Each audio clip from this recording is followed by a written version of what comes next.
Right, update on the Christmas cake that I made with the mixed fruits that I got from my friends who were making gin infused fruit, infused gin, gin infused fruit, whichever. They were making gin. So let's have a look. They've been maturing for a couple of months, so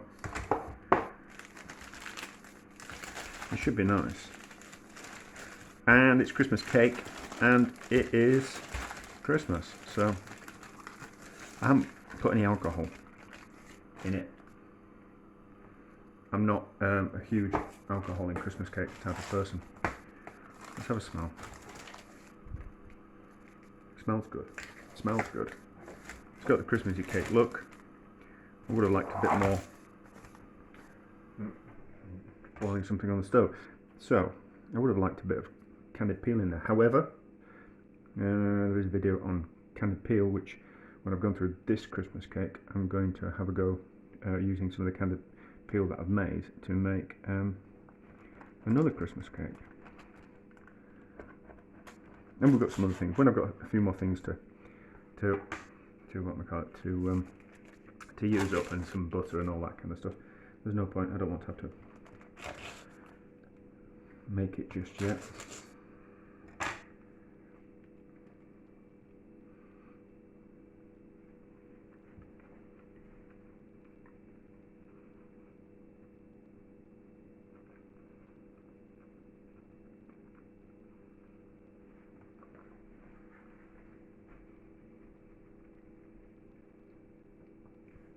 That's really nice. It's not just as nice as my mum's Christmas cake. It's probably missing a bit of booze actually, but I don't want to put any booze in. But that's really nice. That's really nice. So a really good way of using up the fruit if you're into making infused gins, which I've got some videos on them.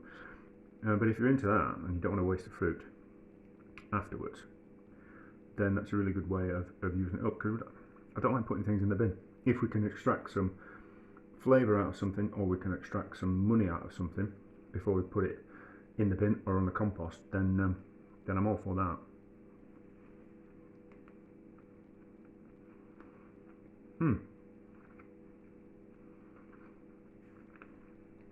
That's really nice actually, and it's not as rich as